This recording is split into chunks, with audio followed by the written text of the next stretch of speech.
So many people miss the beauty of like how the Old Testament flows into the New. I know for years for me, I just thought they were too different. You know, and when you start looking at the Old Testament like we've been looking at, suddenly Christ, not that he could be any more beautiful, but it just enhances this picture of like, wow, this is amazing. I mean, this is from Genesis on, and you start getting the sacrifices and the atonement and the Passover and on and on and on and all the prophecies. And here he is, the Messiah. He shows up like it's this triumphal moment. And make sure, you know, we're getting that as we dive into the New Testament, that, you know, some people go, well, you know, suddenly this new Jesus thing. This isn't a new anything. Like this is from the beginning. This is a promise. This is the Messiah. This is what makes the Scripture so beautiful. It's the culmination of it all. Like this is God in the flesh.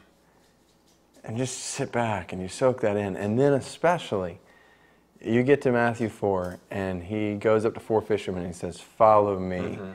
Now we talk a lot about the word follow. Okay, what does it mean? But just grip the magnitude of the me that's inviting here. This is Jesus, God in the flesh, saying, okay, follow me, be my disciple. And this is who we are called to follow. This is where we can never reduce following him to casual, routine, religion, spirituality, monotonous spirituality. No, this is a living, breathing relationship with Jesus, God in the flesh, that we are helping lead people in a disciple-making relationship to see and to know and to experience. And so just to emphasize the life that's there. And to make sure that it never gets casual and common, like Jesus this, Jesus that. Jesus, like, you know, when the New Testament writers write about him, like John, he's like, that which was from the beginning, you know, the Creator, from the very beginning, you know, I actually touched him, I saw him, I heard him, and I have fellowship with him. Like, it was a shock to him. You know, you see him in the book of Revelation, like, you know, Jesus, you know, just, and we have to have that same awe through our lives, like, do we realize who we're talking about? Hopefully you're seeing that now that you've gone through the Old Testament, going, man, that's why it was such a shock when he showed up. It's like thousands of years we've been waiting for this moment, and he's right before us, the Word becoming flesh. You know, and that's key.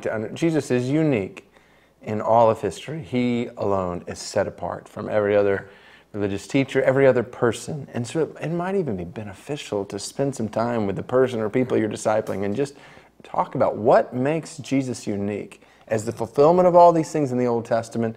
I mean, he uniquely lived the life we are not able to live, of total obedience to God. And he died the death we deserve to die. And he conquered the enemy that we could not conquer. Sin, Satan, and death. Nobody else has done that. And so just to emphasize, like, Christianity is not just one other choice in a cafeteria line of religions that kind of works for somebody. No, this is the only man who is supremely worthy of all worship, and that's why we follow him, and that's why we make him known, because we want all people to know his work. And that's why we get to make him known. You know, because it's also at this point, like, we can sometimes go, oh, I got to make disciples. He told me.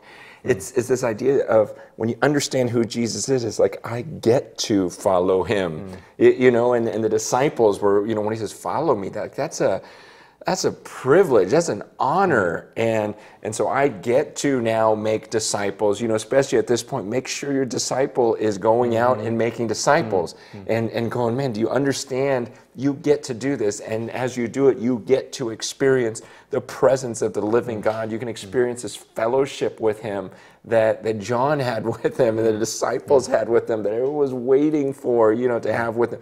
Like, we can have that with him today as we go out and make disciples.